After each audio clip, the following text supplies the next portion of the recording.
नमः शिवाय। जय माता रानी। दोस्तों स्वागत है आप सभी का अपने चैनल जीना सीखो में। दोस्तों संतान सप्तमी व्रत भाद्रपद माह के शुक्ल पक्ष की सप्तमी तिथि को रखा जाता है। सप्तमी तिथि भगवान सूर्य को समर्पित किया गया है। कहते हैं कि यह व्रत संतान सप्तमी की कामना करने वालों के लिए बहुत ही महत्वपूर्ण है। तो आइए जानते हैं संतान सप्तमी व्रत के नियम और कथा।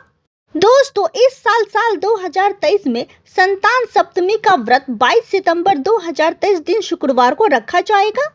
भाद्रपद मास की शुक्ल पक्ष की सप्तमी तिथि को संतान सप्तमी और अनंत सप्तमी के नाम से जाना जाता है। भविष्य पुराण में बताया गया है कि सप्तमी तिथि भगवान सूर्य को समर्पित है। सप्तमी तिथि के दिन भगवान सूर्य की पूजा अर्चना करने से आरोग्य और संतान सुख की प्राप्ति होती है। भविष्य पुराण में बताया गया है कि भगवान सूर्य की अष्टदल बनाकर उनकी पूजा करें, भगवान को घी का दीपक दिखाएं और लाल फूल अगर कनेर का फूल मिल जाए तो यह और भी उत्तम फलदायक होगा। इसके साथ गुड़ और आटे का प्रसाद बनाकर भगवान सूर्य को अर्पित करें। सूर्य देव की पूजा में लाल वस्त्र धारण करना चाहिए। संतान सप्तमी व्रत के नियम। संतान की कामना से जो लोग संतान सप्तमी का व्रत रखते हैं उनके लिए नियम है कि इस व्रत को दोपहर तक कर ले। शिव पार्वती की प्रतिमा को सामने चौकी पर रखकर उनकी पूजा करें।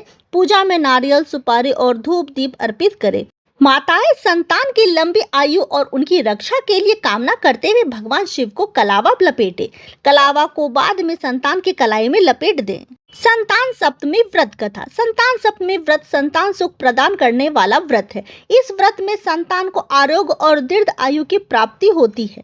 भगवान श्री कृष्ण ने एक बार पांडु पुत्र युधिष्ठिर को भाद्र मास की शुक्ल पक्ष की सप्तमी तिथि के महत्व को बताते हुए कहा था कि इस दिन व्रत करके सूर्य देव और लक्ष्मी नारायण की पूजा करने से संतान की प्राप्ति होती है। भगवान ने बताया था कि इनकी माता देवकी के पुत्रों को कंस जन्म लेते ही मार देता था। लोमश ऋषि ने माता देवकी को तब संतान सप्तमी व्रत के बारे में बताया। माता ने इस व्रत को रखा और लोमश ऋषि के बताए विधान के अनुसार माता ने इस व्रत के नियम का पालन किया।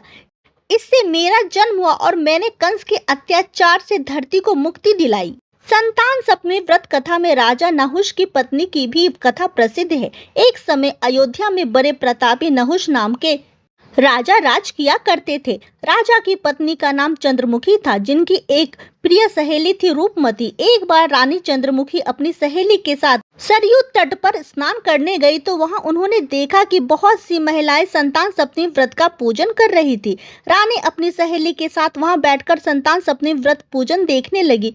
उन्होंने भी निश्चित किया कि संतान प्राप्ति के लिए वह भी इस व्रत को रखा करेगी, लेकिन समय अंतराल में वह भूल गई। समय का चक्र चलता रहा और रानी और उनकी सहेली देह त्याग कर प्रलोक चली गई।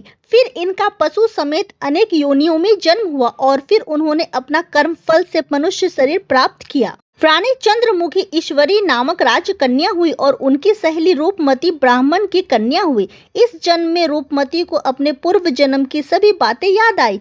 उन्होंने संतान सप्तमी का व्रत किया, जिनसे उन्हें 8 संतान प्राप्त हुई, लेकिन ईश्वरी ने इस व्रत को नहीं किया, जिससे वह इस जन्म में भी निसंतान थी।